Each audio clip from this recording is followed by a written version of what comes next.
Awal mula iblis. munculnya setan tuh sebenarnya gimana sih, Mas? Ya karena Awal takut, karena kalian takut.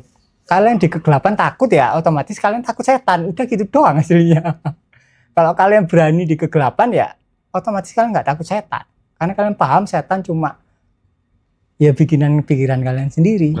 Di zaman sekarang mungkin kita lebih menganggap bahwa tanaman itu benda mati. Karena tidak bergerak dan menurut pikiran kita tidak memberikan efek yang nyata. Padahal efeknya nyata. Kalau kalian di Indonesia nggak ada pohon satu pun ya mati, kalian nggak bisa nafas. Nah itu yang perlu ditanamkan lah sejak dini lagi. Kalau mereka teriak-teriak Tuhan tidak sayang kita karena bencana yang datang, itu sebenarnya salah kaprah itu, Mas. Salah kaprah. Wong Iya. udah disediani pohon buat nahan erosi, buat resapan air, ya kalian tebang ya salah kalian sendiri hasilnya. Terkait bencana ini, Mas Riko ya, kita tahu kan ya bencana di Sumatera itu kan ya yang porak-poranda. Kalau kita kaitkan dengan bahasan kita ya, tema kita tentang klinik, itu kan welinge leluhur kita itu kan memang suruh harmoni, menjaga, jangankan hutan, pohon aja itu dijaga karena kan memang satu pohon itu ada penunggunya, penjaganya. Nah, kita kembalikan ke kasus ini kemarin itu masalah bencana yang dahsyat banget itu. Menurut Mas Riko, apakah ada korelasi antara ajaran leluhur tadi itu dengan memang seperti keadaan yang modern terjadi di Sumatera itu, ataukah itu hanya sekedar menakut-nakuti belaka atau gimana? Oke, jadi intinya gini, kita pasti banyak dengar ketika orang melakukan hubungan seksual di hutan dia kesurupan. Tapi oknum yang nebang pohon kagak ada orang kesurupan. Orang kencing di pohon kesurupan besoknya. Tapi orang nebang kagak ada. Jadi intinya adalah yang membuat dogma, misal kalau di Jawa kan seringkali sajen buat pohon, ya kan? Maksudnya adalah bahwa pohon ini sama kayak kalian, dirawat. Tapi ketika dogma ini ke bawah, orang akhirnya melupakan esensinya. Bahwa pohon ini sama kayak kita, harus dijaga. Ketika pohonnya nggak ada satu, berarti asupan oksigennya berkurang buat kita.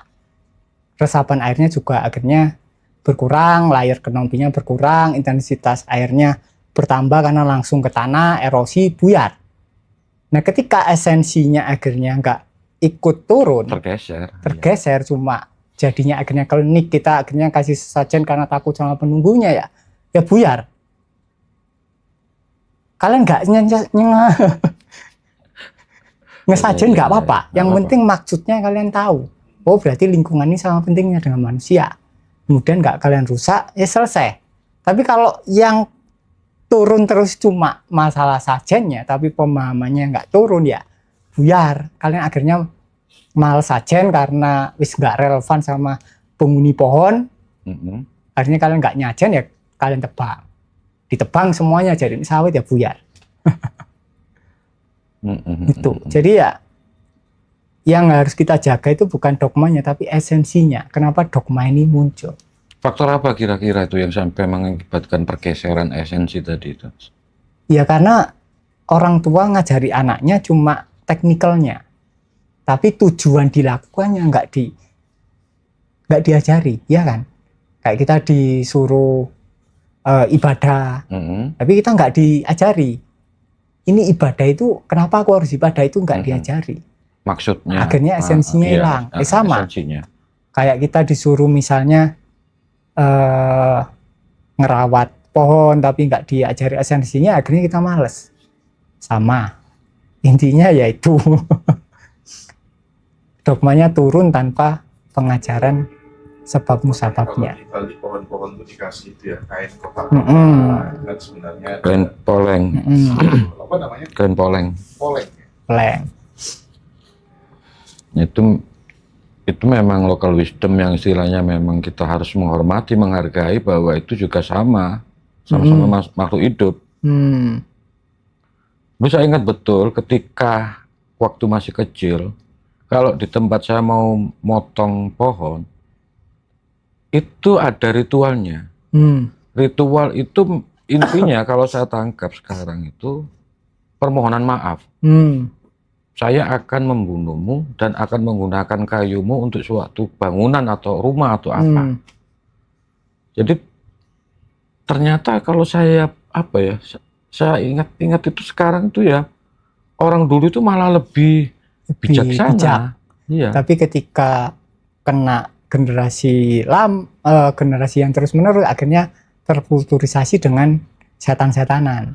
Nah, pergeseran esensi itu ternyata tidak mudah disembuhkan oleh dengan hadirnya agama-agama yang ada ini, Mas Riko ya. Enggak bisa.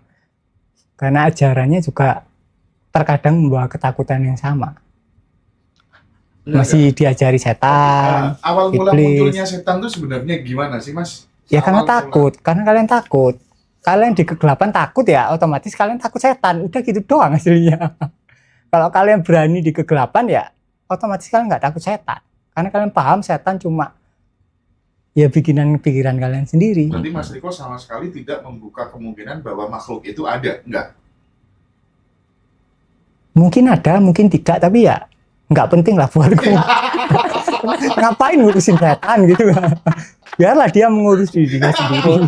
Iya. Biarkan dia mengurus Iya kan? dirinya sendiri. Sudah gede lah. Ngapain? Dan sudah tua kalau Udah setan tua, itu udah ya. biarin, Iya, dah. katanya ribuan Iya tahun. kan? Kayaknya ribuan tahun bisa lah ngurus diri sendiri, nyari makan sendiri, wes biarin lah.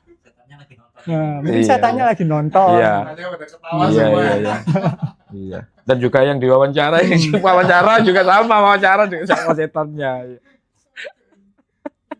Jadi itu penting sih, ketika suatu ajaran murni dan bijak kemudian tercemar oleh setan-setanan, ya kehilangan esensi. Iya. Mm-mm. Teman-teman, jadi biar nggak ada yang bilang kalau letting in membingungkan, silakan teman-teman daftar di kelas letting in aja, praktek sendiri, buktikan sendiri, tanggal 14 sampai 13-14 Desember ini. Masih ada seminggu lebih teman-teman untuk bisa join. Udah banyak yang join di kelas ini dan grupnya ramai banget. Teman-teman benar-benar di encourage untuk bertumbuh gitu ya.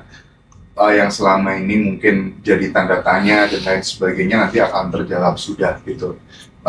Dan makin banyak juga setelah aku bikin konten Mas Riko yang penasaran dengan buku-bukunya Mas Riko. Salah satunya adalah Satsang Black Book ya, Bayang-Bayang Tuhan, Eleftheria, Satu Jeda, Diana. Silakan bisa didapetin di Ngaji Roso semuanya. Itu kan ada yang bilang grupnya aktif banget ya. Keren. Silakan ya, tanggal 13, 14. Nanti japri aja di bio TikTok. Oke. Saya teruskan tadi Mas Riko ya tentang masalah, kita tahu kan kondisi alam kita sudah rusak banget itu. Apakah di situ itu berarti secara spiritual, kalau dikaitkan secara spiritual itu ikatan manusia dengan alam ini sudah tidak ada ikatan secara harmonis berarti? Nggak ada. Nggak ada ya? Karena di zaman sekarang mungkin kita lebih menganggap bahwa tanaman itu benda mati. Karena tidak bergerak dan menurut pikiran kita tidak memberikan efek yang nyata. Padahal efeknya nyata. Kalau kalian di Indonesia nggak ada pohon satu pun ya mati, kalian nggak bisa nafas. Nah itu yang perlu ditanamkan lah sejak dini lagi. Kalau mereka teriak-teriak Tuhan tidak sayang kita karena bencana yang datang, itu sebenarnya salah kaprah itu Mas. Salah kaprah. Wong udah disediani pohon buat nahan erosi, buat resapan air, ya kalian tebang, ya salah kalian sendiri hasilnya. Salah kita sendiri. Sebagai manusia, bukan Tuhan nggak sayang kita. Menunjukkan tapi dangkalnya spiritual juga. Menunjukkan dangkalnya pemahaman kita. Betul. Oke. Mas Chandra, kita geser tema ya. Iya, Geser tema. kita geser pindah haluan. Iya, ke yang lebih hot. Oke, Mas Riko, kita Yang lebih ada request ini Mas Riko. bahas materi bersejiwa teman-teman. Jadi teman-teman nanti kalau ingin mendalami jawaban-jawaban Mas Riko tentang value orgasme dan lain-lain, nanti silakan bisa ikut kursnya saja lewat Telegram biasanya. Nanti bisa kontak kita bisa hubungkan untuk daftar langsung di admin bersejiwa gitu. Monggo Pak Dodi. Apa Mas Chandra yang buka dulu? Enggak, langsung Ini Pak yang Dodi tentang aja. masalah Pokoknya yang second Pak Dodi biasanya kan selama ini ya. Duh. Jadi itu kayaknya kan dijiwai banget gitu. Pengalamannya banyak lah dalam konteks itu gitu. Wah, Kalau saya kan newbie gitu ya. wah. Ayo monggo Pak Rudi. Ini nanti para penonton itu menganggap aneh-aneh gitu. Iya, itu penggiringan opini. Biarin tuh setan itu. Iya, betul. Ayo. Oke, Mas Riko, ini kita bahas yang agak hangat-hangat ini. Masalah free sex. Jadi landasan spiritual kalau dikatakan dengan mungkin landasan psikologi atau apapun ya, kira-kira seks tanpa dogma itu lebih menyehatkan bagi pasangan dibandingkan dengan relasi seksual yang terjebak dengan aturan moral yang sudah baku itu. Jadi free sex itu apakah lebih menyehatkan atau yang ada aturan yang sudah baku itu yang lebih menyehatkan? Mungkin itu harus dikaji dengan berbagai macam sudut pandang itu tentunya. Tapi kalau dalam hal ini kan mungkin saya mintanya karena Mas Riko ini seorang apa ya? Des. Mungkin secara spiritual bisa dibedah sedikit Mas Riko. Oke, jadi kita samakan definisi dulu lah. Free sex ini kan berarti ganti-ganti pasangan kan? Iya kan? Bisa jadi. Ya bukan bisa jadi, ya iya ya. Jadi free sex itu kan Gonta-ganti itu kesannya itu kan terlalu sering. Iya. Kalau masalah terlalu sering itu kan kita nggak tahu standarnya satu orang dalam seumur hidup itu berapa. Misalnya 5 itu sudah terlalu sering apa cukup? Apa 20 itu sudah terlalu sering? Atau bahkan 50? Intinya dalam interval waktu tertentu berhubungan dengan lebih dari satu. Itu free sex kan. Nah, sedangkan seks yang dianggap dibungkus moral artinya kita seks dengan satu orang dalam aturan tertentu, dalam tradisi dan moral tertentu. Ya kan? Kayak misalnya di ajaran A, ya kalian seksnya batasnya gini. Cuma boleh gaya misionaris. Blowjob nggak boleh, kuning mulus nggak boleh, dan lain-lain. Nah, bedanya tentu saja lebih sehat yang seks yang masih dibatasi moral ini. Karena satu, it's okay, meskipun terbatas, meskipun bebasnya kalian nggak dapat, bebas dari dogmanya nggak dapat, tapi kalian nggak ganti-ganti pasangan. Itu penting. Karena ketika kalian ganti-ganti pasangan, nuansanya akan beda-beda. Kemudian nyatu dengan nuansa kalian. Nah, ini sangat-sangat penting. Kalau dari segi fisikal, otomatis ya di logika lah. Kalian main sama satu orang ya pasti ya sehat. Kalau main sama 5 orang ya belum tentu. Di logika aja 5 orang, yang 5 ini main sama orang lain, banyak, kemudian kalian main ya kena penyakit ya apes gitu kan. Padahal ya nggak apes ya, itu potensi untuk potensinya lebih besar. Itu secara fisikal. Jadi penyakitnya Raja Singa, kemudian HIV, kemungkinan ya persentasenya lebih tinggi ketika kalian free sex, ya kan? Kemudian dari nuansa energi atau biasa disebut aura-auran, ya jadi aura-auran.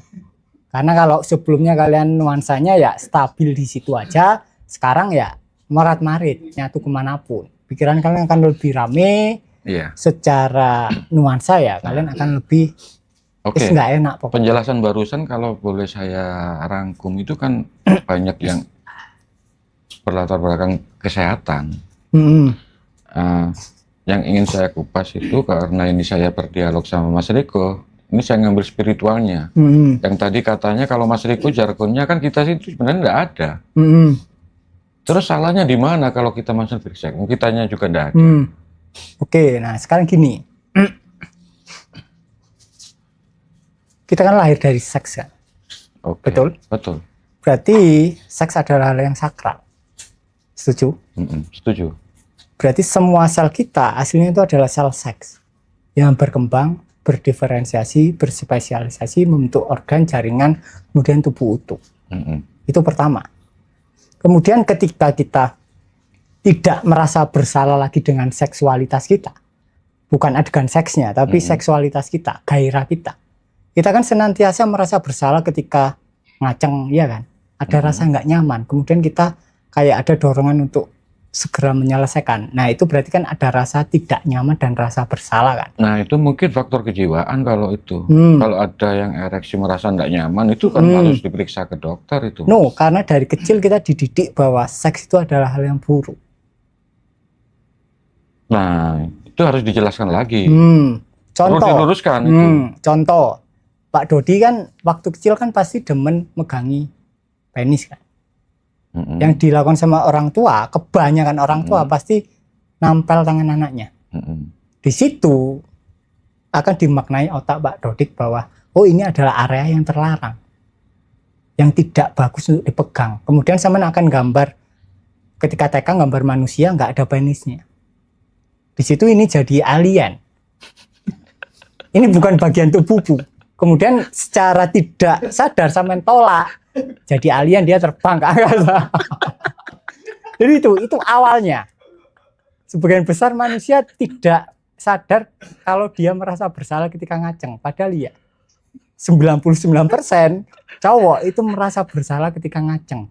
Kalau sampean bisa, intinya gini, intinya kita itu memahami bahwa ngaceng itu adalah panggilan alam untuk seks. Itu ngaceng seks gitu kan. Padahal enggak. Ya enggak, iya. Enggak kan? Tapi di kepala kita itu gitu. Karena ada rasa bersalah. Tapi ketika kita ngaceng, kita diem aja, kita mau menyadari rasanya, menyadari tayangannya. Di situ akan muncul rasa bersalah. Oh, ternyata aku ada rasa bersalah. Oh, ternyata ada amarah. Oh, ternyata tayangan ini, tayangan itu, ternyata ada trauma. Ketika kita menyadari semuanya, kita akan nyaman dengan seksualitas kita. Karena udah bisa diapot.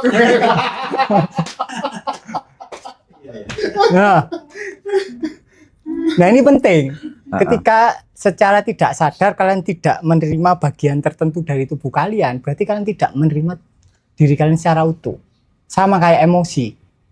Emosi kan bagian dari diri kalian kan. Ketika kalian tidak mampu menerima emosi kemarahan, berarti otomatis kalian tidak mampu menerima diri kalian. Di luaran, kalian otomatis tidak mampu menerima orang lain. Tidak mau menerima istri kalian apa adanya, tetangga kalian, rekan kerja kalian, dan seluruhnya. Walaupun emosi kalian udah selesai, kalau ini masih alien, masih ada masalah kalian. Jadi itu aliennya harus segera diselesaikan. Ya kalian mirroring, kalian liatin alien kalian, itulah cara gampangnya. Jadi ini menurutku poin yang sangat penting. Karena kita semua lahir dari seks, nggak lewat catur atau Mobile Legends kemudian goal kalian download di Play Store kan nggak gitu kan.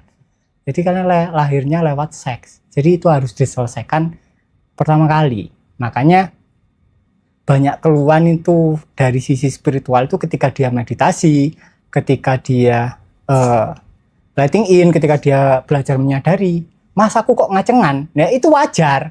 Berarti itu tanda penis kalian sehat. Itu kan? Masih berarti hidup. aliennya mulai bekerja kan? Nah tinggal kalian sadari. Itu. Jadi itu hal yang wajar. Oke. Nah, kalau dikaitkan itu tadi mas, masalah spiritual kan, apakah itu ada dampak ketika laku seorang itu semakin belajar spiritual, semakin genteng, semakin rajin, itu ada dampak ke masalah seks apa enggak? Misalnya yang punya suami istri ya, punya istri, punya pasangan, apakah itu nanti agak menurun gairah seksualnya, atau mungkin malah kebalikannya, malah meningkat? Jadi gini,